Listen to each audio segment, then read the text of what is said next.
ouvindo. Antes de começar aqui, eu estudo, eu dou uma pesquisada. E aí tem uma pregadora, eu não sei nem se isso se pode ser considerado isso ou não, mas eu achei bem interessante, que ele falou assim que ele falava, que Jesus falava assim, como é que é? Ele falou sobre, como que é? Meu Deus, por que me abandonaste? Falou... Eu sei que foi uma frase que Jesus falou que ela falou Fala assim... na cruz quando ele estava morrendo, né? Que ele falou assim...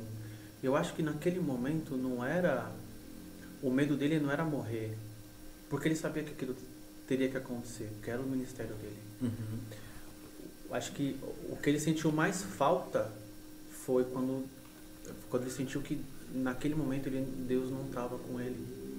Se afastou para que aquilo acontecesse. Acho que é natural de qualquer pai, né? Ele se sentiu abandonado. Não é que ele se sentiu abandonado, acho que o medo dele foi. Acho que foi a primeira vez que ele se sentiu afastado do pai, né? Isso demonstra a humanidade de Jesus. Sim. Que até aquele momento ele era humano. Ele era humano. E até aquele momento ele nunca tinha experimentado estar longe da presença de Deus. Longe do pai. Longe do pai dele. Então acho que quando ele falou, Senhor, por que me abandonaste? Deus eu acho que naquele momento Deus falou assim, eu não quero ver isso.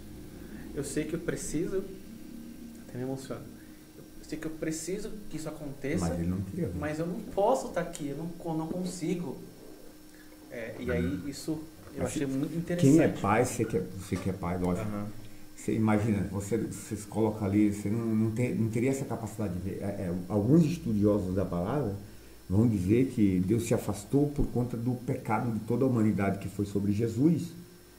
E pelo fato de Deus ser santo, e o santo não pode habitar com o profano, nesse caso é santíssimo, né? Sim. Como Deus não pode habitar com o pecado, ele teve que se separar de Jesus nessa hora.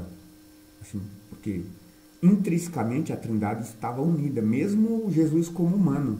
Uhum. Pai, Filho e Espírito Santo, eles estavam em comunhão. E aí nessa hora o pai, na figura do Espírito Santo, tem que se separar do filho por conta de que o santo não pode se misturar com o profano. Isso é a exegese, né, dos estudiosos, dos teólogos. E aí Jesus Cristo absolve naquela hora, né, ele recebe naquela hora todo o pecado da humanidade sobre ele. Então o pecado está vindo sobre ele. Então nós estávamos também ali apertando ele um pouquinho, espetando ele, colocando aquela coroa de castigo que nos traz a paz, né? sobre ele, exatamente. Aí é mais caro, como diria o Bispo André. A gente fala bastante, eu quero ver mais hoje isso, quero ver se fale mais aí sobre esse assunto. Eu tenho várias anotações aqui que eu fiz. A minha esposa fala assim, mas você tem que anotar. Eu anoto, só que o único caderno que estava perto de mim era de música. Voz da consciência, perguntas?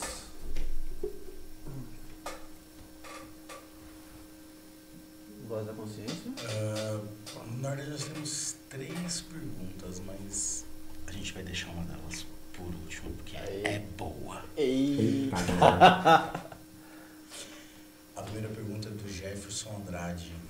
A paz, amados, como ser um adorador e não um artista gospel? Essa não é nem a boa ainda. Nem a boa, né? Não. Essa é só para começar? Essa é para começar. De fato, antecede muito do que a gente comentou já aqui, né, até o momento, mas o que diferencia é justamente isso, a pessoa tem que enxergar algo diferente em você, né? Acho que a melhor pregação é aquela que você não usa palavras, né? É o seu testemunho. Então, as pessoas têm que ver em você e falar, não, esse irmão aí é diferente. Então, o que diferencia um adorador de um que ele perguntou? De um músico gospel, artista gospel. Artista gospel. Esse negócio do gospel eu não gosto muito, né? Já começa por aí. É ruim, né? Você já ouviu o testemunho do Davi Sassi?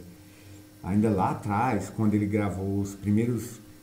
Eu acho que já até falei com você sobre isso. quando ele gravou os primeiros, o primeiro ali, o segundo... Foi um momento muito difícil da vida dele, né? É. E foram as melhores composições, né? Foram as melhores composições. E ele conta naquele making-off do... Eu não vou lembrar qual que é o álbum agora, mas ele conta no making-off que ele fala que o pastor, se não me engano é Marcos Gregório o nome do pastor, né? Que o pastor chegou, assim, estavam eles reunidos ensaiando, e o pastor fala assim, quem aqui é músico da igreja, né? E aí todos eles levantaram a mão. E aí depois que eles levantaram a mão, ele falou assim, então, quem que é adorador? Aí eles bateu pesado, Exatamente. né? É que existe uma diferença também, assim, em questão até musical. Por exemplo, tem pessoas, e eu vivi isso na pele, tem pessoas que abrem mão de estar num momento de adoração para poder estar num momento onde a música é perfeita, né? Onde tudo ali está saindo de acordo musicalmente com o combinado. Então, assim, e eu sempre falava para essa pessoa que, não faz sentido. Se for para você só tocar, eu prefiro tocar em casa, né? Eu pego o violão, pego o teclado e toco em casa. Agora, você vir para adorar, para você se entregar, aí já é outra coisa, entendeu? Então, tipo assim, a proposta de adoração é totalmente diferente. Mas, de fato, eu já vivenciei isso. E a pessoa também acabou até saindo da equipe do ministério. Coisa triste, né, mano? Você vê que... A pessoa saiu do ministério para procurar tá com pessoas que tocam melhor, entendeu? Pessoas que fazem diferente. E a proposta não é essa, nunca foi essa. Nunca foi. Entendeu? Nunca foi ser igual, né? Não. Até porque volta lá no tema. Você é responsável por construir um ambiente para Deus. Exatamente. Não dá para você ser o artista e ser o adorador ao mesmo tempo. Não dá. Eu já usei essa metáfora quando eu vou pregar. Nesse caso, nós temos um espectador e todos os outros são apenas os que vão tentar fazer aquele espectador receberem, se alegrarem com o que ele está fazendo, né? Que é o próprio Deus. Nós somos os que vão tentar fazer com que ele se alegre com aquilo que nós estamos fazendo. Que suba, né? Como um aroma, né? Aí entra aquela... Deus ama estar onde ele é honrado. Onde ele é adorado, onde ele é o único centro. Nós fomos criados, né, para adoração para prestar adoração ao Criador. A Bíblia diz em Efésios capítulo 1, versículo 6, né, que nós somos criados para louvor e adoração do Senhor. Então, acho que a adoração também envolve isso. É você adorar o Criador. Opa, apagou aí. Opa, deu um estrogo. Eu acho que não... Falei que você ia fazer isso, não falei? Eu falei que você ia fazer isso. Aí acendeu de novo. E ainda coloquei a fita. Mas é isso. Deus ama estar onde ele é honrado e ele não aceita dividir sua glória com ninguém. Então, a partir do momento que aquele deixou de ser uma adoração a ele, passou a ser uma vaidade do homem, amante de si, ele já não está mais ali. Então pode pegar suas coisinhas, pega seus panos de bunda e mete marcha. Eu sempre tenho um costume e eu sempre nas minhas orações eu peço para que eu diminua, que o Senhor cresça. Porque e até no final dos louvores, não sei se vocês observam o pessoal da igreja aí que acompanha, eu sempre falo que toda honra, toda glória seja dada ao Senhor, porque eu não sou digno de nada, né? E como o Maurício muito bem disse, Deus não divide a glória dele com ninguém. Isso né? Então, eu sempre menciono isso e eu sempre nas minhas orações falo, Senhor, que eu diminua, que o Senhor cresça na minha vida. E você sabe que tem uma verdade muito profunda nesse negócio que Deus não divide a glória dele com ninguém? Sabe por quê? Se você parar para analisar, quem é capaz de criar um sol aqui? Uma estrela? Quem é capaz de criar um planeta? Quem é capaz de criar um outro ser humano do nada? Então, ele tá certo. Ele tá certo. Ele tá certo, não tem como ser. Eu vou dividir minha glória. O eu sou, né? Exatamente. Quem é? Eu sou. Eu sou. Não vou me dividir minha glória com você que mal sabe fazer uma conta de matemática, dá licença. É muito grande, né? Deus é muito maravilhoso. E o que você acha sobre a cultura de adoração mesmo, assim? Hoje se criou como eu posso dizer? Como se fosse uma cultura. As igrejas elas estão muito focadas em jovens que vêm somente para fazer worship. E aí criou-se uma cultura de que aquele molde é o que mais dá certo, é o correto ou algo assim. O que você acha sobre esse... Só uma ondinha, só um... Só o quê? Uma onda. Eu acho que é bem por aí. Infelizmente, na minha época, como eu falei, era um louvorzão. E era algo tão gostoso, né? Não existia ainda worship. E eram louvores diversos, né? Ritmos, né? E ali a gente, de fato, assim, não que hoje não aconteça, mas de fato a gente sentia muito a presença de Deus, né? Era bem palpável. Eu tive uma experiência, vou compartilhar com vocês também, em uma ministração na época da igreja que eu congregava na Vila Sônia. No momento que a gente estava tocando, era um período muito intenso também que eu vivia. Era um período que, naquela época, eu ia muito no monte. Era solteiro, morava com os pais. Então, eu tinha essa disponibilidade. Eu tinha essa... não que eu não tenha, né, mas...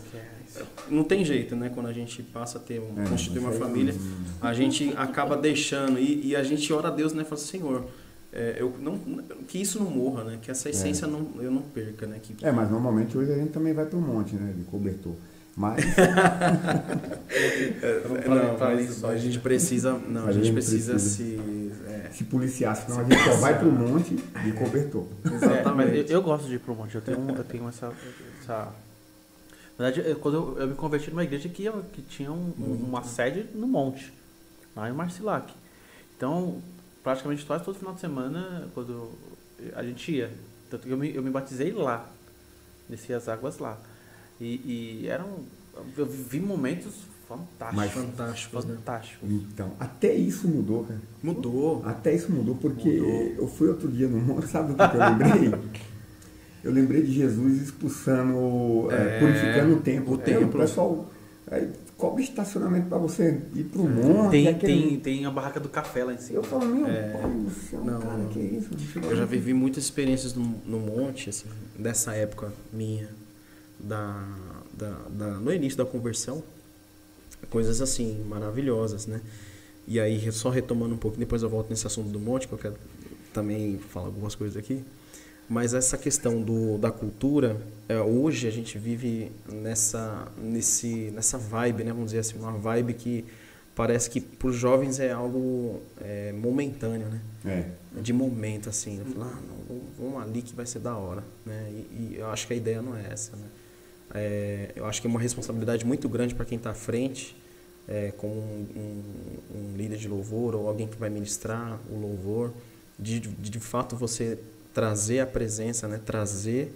Você ser o primeiro adorador, né? Exatamente. As pessoas têm que olhar e falar, não, tem alguma coisa diferente aqui. Nossa, eu estou aqui... A atmosfera.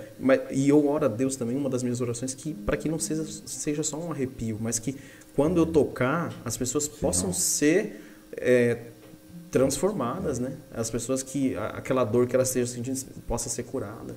Então, isso eu sempre passei para o pessoal, né? Mandar um abraço pro Paulão também, que teve aí, né? Me antecedeu. Paulão, baterista. Baterista. Grande. Literalmente faz a igreja tremer. Exatamente. É o homem dos tambores, né? E o Paulo é prova, né? Eu sempre passei essa informação para eles. No momento que a gente cantar, no momento que você tocar a bateria, alguma coisa tem que acontecer. Porque senão tem alguma coisa errada. Senão não vira música. Não vira adoração.